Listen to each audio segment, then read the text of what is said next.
સાબિત કરો કે વર્તુળના બહારના ભાગમાં આવેલું બિંદુમાંથી વર્તુળને દોરેલો સ્પર્શકની લંબાઈ સમાન છે. રેડી?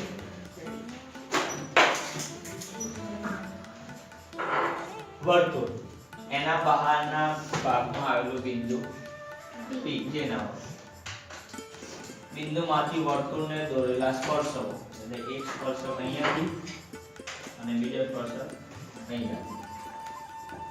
બરાબર?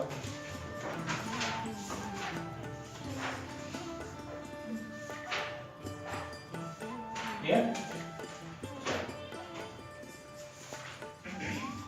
બંનેની અહીંયાથી આટલું ને અહીંયાથી આટલું. આને આપણે ઉપરવાળા નામ આપ્યું છે.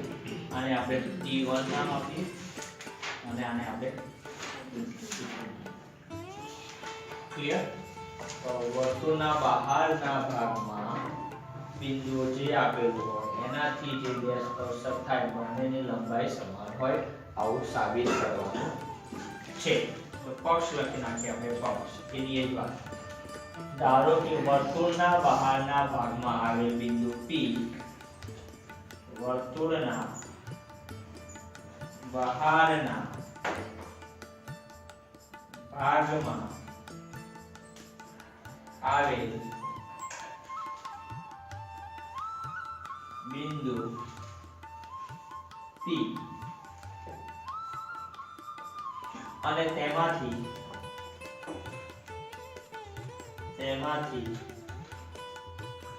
PT1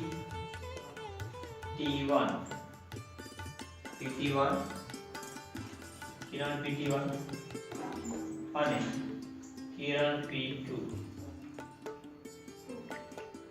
PT2 શું છે? વર્તુળના સ્પર્શકો. ઓકે, ચલો. સાધ્ય છે. ઓકે, તો સાધ્ય તો બંને સ્પર્શકો કેવા કીધા? સમાન. એનો મતલબ PT1 is equal to PT2. આટલું સાધ્ય આપણે સાબિત કરવાનું છે.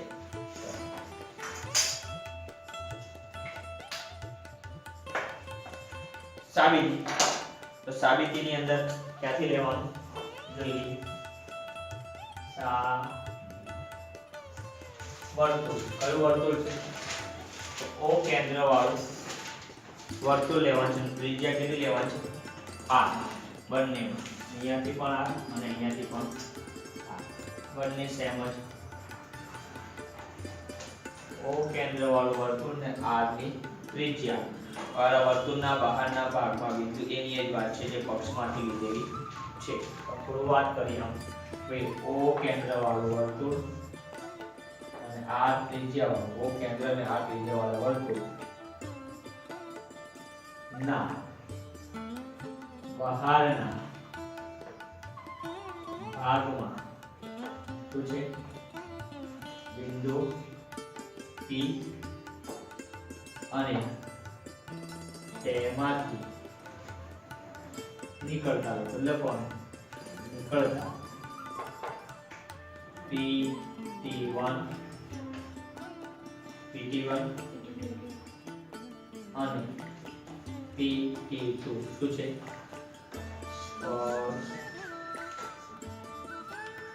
સ્પર્શકો. એની જ પક્ષમાં લખવાનું પક્ષમાંથી લીધેલો. ક્લિયર? આગળ શું કહે છે એ જોઈ લઈએ. હવે આ થઈ ગયું. હવે શું થયું? કોણ વચ્ચે બાકી? આ વાત થઈ ગઈ એની એક નંબર આપી દેવાનો. હવે OP રચો. હવે OP બનાવી દો. OTP એટલે બે ત્રિકોણોમાં વિભાજન થયું. એક ઉપરનું ત્રિકોણ એક નીચેનું ત્રિકોણ. ચલો એ થયું. જેવું આ થયું એટલે બે ત્રિકોણ બન્યા. કયા ત્રિકોણ બન્યા? કયા ત્રિકોણ બન્યા? આપણે વચ્ચે એ લોકોએ રાખ્યું, વચ્ચે એનું પહેલું રાખ્યું O. OPT1 OPT2 ની સંગતતા એની એજ OPT1 ને સંગત OPT2 સમરૂપતા છે. એ આવ્યું શું યાદ આવે સીધું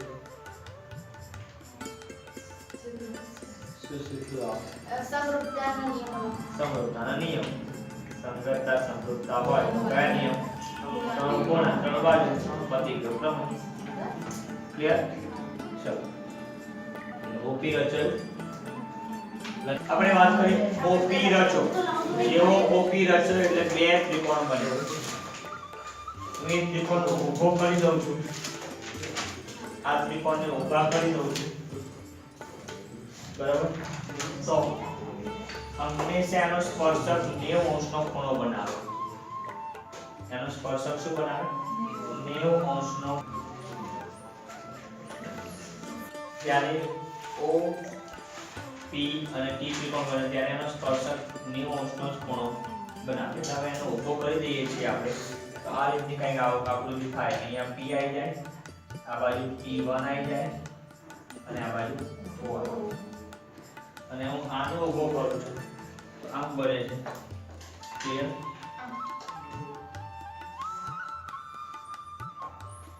એટલે અહીંયા P આવે અહીંયા T2 આવે અને અહીંયા O આવે ક્લિયર T1 એટલે અહીંયા બે અહીં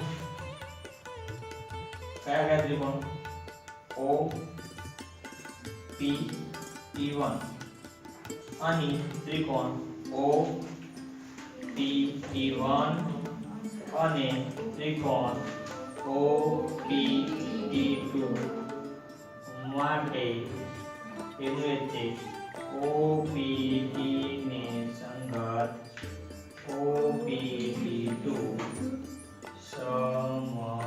સમરૂપતા સંગતતા સમરૂપતા છે ક્લિયર સંગતતા સમરૂપતા હોય તો શું કીધું ત્રણ ખૂણા અને ત્રણ બાજુ ઓકે તેમને એક જ એ આપણને એક જ આવે આપણે તો શું લઈ લેવાનું ત્રણ લઈ લેવાના તો ખૂણા ઓકે ખૂણો કો અને એકરૂપ થોડું મોટું તો બધા લખવા છે આપણે થોડું વચ્ચે રાખીશું તો ખૂણો કો એકરૂપ ખૂણો કો સામે કો ક્લિયર પછી ખૂણો P એકરૂપ ખૂણો અને ખૂણો T1 એકરૂપ ખૂણો આપણે તો આની જ જરૂર તો કોની આજુબાજુ કોણ હોય P અને T1 કોની આજુબાજુ P અને P ની આજુબાજુ O T1 P ની આજુબાજુ O T ની આજુબાજુ O અને બરાબર આમાં T આની જ આપણે જરૂર છે આપણને T1 T2 શું છે કાટકોણ ક્લિયર લખી નાખ્યું કાટકોણ છે આ વાત થઈ ગઈ ખૂણા હવે કોની વાત કરવાની બાજુ ચલો બાજુ કઈ બાજુ હવે અહીંયા ધ્યાન રાખવાનું તો કર્ણ એક બાજુ અને બીજી બાજુ અવળું છે તો પહેલા કર્ણ સાથે કર્ણ મેચ કરો પછી બરાબર એ તમારે યાદ રાખવાનું એમાં એને એક જ બાજુ લીધી છે આપણે ત્રણ બાજુ લીધી ચલો પહેલું શું કીધું આ કર્ણ લીધું બરાબર કર્ણ કોણ PO બરાબર એક PO એકરૂપ કોણ છે PO એકરૂપ PO એકરૂપ આનો PO તો આનો PO ચલો હજી જે PO એમ PO પેલા મેં કે 0 તો 0 વાળો PO તો 0 જ ને ઓકે હા બરાબર PT2 ફરી લેવો પડશે પણ લઈ લઈએ પછી આમ લઈએ એટલે બીજું એ પેલું મારે PT મેચ કરવાનું છે કયું મેચ કરવાનું ના OT મેચ કરવાનું તો બહુ ચિંતા નહીં આ થઈ ગયું હવે આ શું આવ્યું PT1 એકરૂપ PT2 એટલે બીજું થઈ ગયું ત્રીજું T1 O એકરૂપ થી 2 ઓકે ક્લિયર અહીંયા લેવાનું છે આ જ રાખવાનું છે આપણે એને શું કહેવાય છે તો લખી દે એટલે અમે એક બાજુ ને એક બાજુ વર્તુળની ત્રિજ્યા આવું લખીએ આ શું છે એ કહેવામાં આવે છે ચાલો OP O થી P એક બાજુ છે આ બીજી બાજુ અને આ વચ્ચેનો શું છે કોણ O થી P શું છે કોણ પછી P થી T1 આ બંને શું છે એક બાજુ ક્લિયર છે કે કર્ણ પણ લખી શકો તમે આ એક બાજુ ક્લિયર અને આ T0 થી T1 O થી આ શું છે ત્રિજ્યા ક્લિયર આ ત્રણ થઈ તેથી જે ત્રિકોણ કયો ત્રિકોણ હતો એ બંને એક આખું ત્રિકોણ એકરૂપ થાય બાજુ એકરૂપ થઈ ખૂણા એકરૂપ થયા બાજુ એકરૂપ થઈ એનો મતલબ ત્રિકોણ પણ હા ત્રિકોણ કયું ત્રિકોણ લીધું OPT1 એ OPT2 થાય કૌંસમાં ઓકે ચલો તો બાકી બસ અને હવે તેથી આપણે શું જોવાનું બંનેની લંબાઈ સમાન હોય તો બંનેની સમાન કોની લંબાઈ ઓકે તેથી પેલા એ કરો તેથી આનું આ લીધું અહીંયા PT1 અને એની જ વાત કરી એકરૂપ PT2 થાય તેથી PT બરાબર PD2